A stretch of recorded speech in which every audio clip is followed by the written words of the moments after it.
স্ত্রীর সঙ্গে আর কি করো, স্ত্রীর সঙ্গে মজাক করুন, পানি ছিটিয়ে দেন, যেন পৌষ মাসে ছিটিয়ে দিও না, মারামারি হলে আমি জানি না, আমি বৈশাখ মাসে বলছি।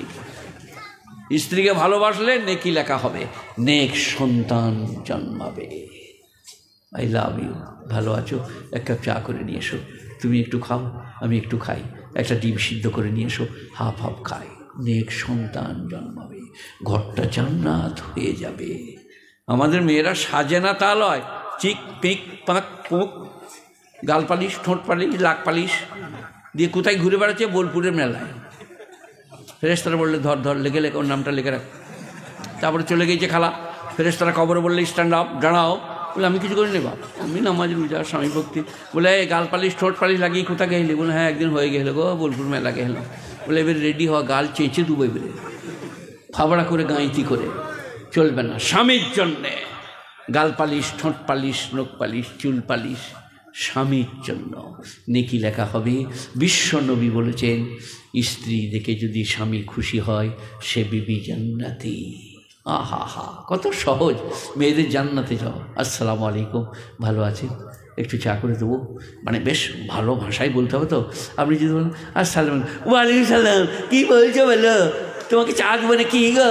বলে হাত দিতে হবে না, আমার জান ভরে গিয়েছে। তোমার যে ব্যাকরণ, শরৎচন্দ্র চট্টোপাধ্যায়ের ভাষা, বিশ্বিকা বিদ্যবদ না সূচিকা বিদ্যবদ, আমার জান ভরে গেছে। চা খাবো না, মসজিদ যাই, জেকের করি, তুমি এইখানে থাকো। তাস খেলা হারাম। আপনি মাথার গোড়ায় দাঁড়াতে পারেন নাকি? না, পেরিয়ে যেতে পারেন।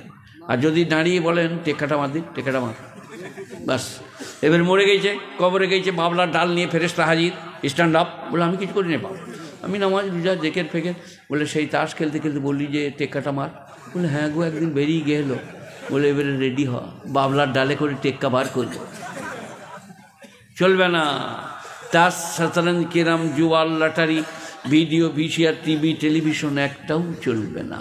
পেরিয়ে যেতে পারেন পাশ দিয়ে। লাম গায়েন ওয়াও লাগব মানে বাজে কাজ। ওয়াল্লাযীনা হুম আনিল লাগবে মুরিদুন ওয়াল্লাযীনা হুম লিযাকাতি ফাইলুন। আর যারা জাকাত প্রদান করে, আপনাদের এখানে বীরভূমে কেমন করে জাকাত দেয়? আমাদের বর্ধমানে আমরা মৌলবীরা বলে দিয়েছি, লগার ডগে বেঁধে 3 তলায় চেপে এমনি করে বাড়িয়ে দিবে, আল্লাহ ধরেলে।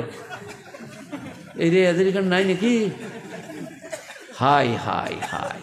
চাচাতো ভাইকে, খালাতো ভাইকে, ফুফুতো ভাইকে দিলে আমাকে দেওয়া হবে, অভাবীকে খানা খাওয়ালে আমাকে খাওয়ানো হবে, বুভুক্ষকে খানা দিলে, বস্ত্রহীনকে বস্ত্র দিলে আমাকে দেওয়া হবে। গুণীজনেরা, জাকাত আল্লাহ দেয় না। আপনার পারিপার্শ্বিক অভাবী গরিব বুভুক্ষ, শতকরা 2.5 টাকা 1 বিঘে ভুঁয়ে যদি কেনেল কর্টেক্স, খাজনা, জলকর লাগে 20 বস্তায় 1 বস্তা। তার থেকেও যদি লম্বা চওড়া জমি হয়, অনেক কিছু লাগে, 40 বস্তায় 1 বস্তা। আমাদের দেশে ওসরি জমি নাই বললেই চলে, যার ট্যাক্স লাগে না, কেনেল কর লাগে না, খাজনা লাগে না, সেই জমিকে নিষ্কর বলে। তার 10 বস্তায় 1 বস্তা লাগে। আমাদের দেশে নাই বললেই চলে। তো এটা জাকাত। সবাই বলুন জাকাত দেবো গরিব গুরবকে, এতে মিসকিনকে।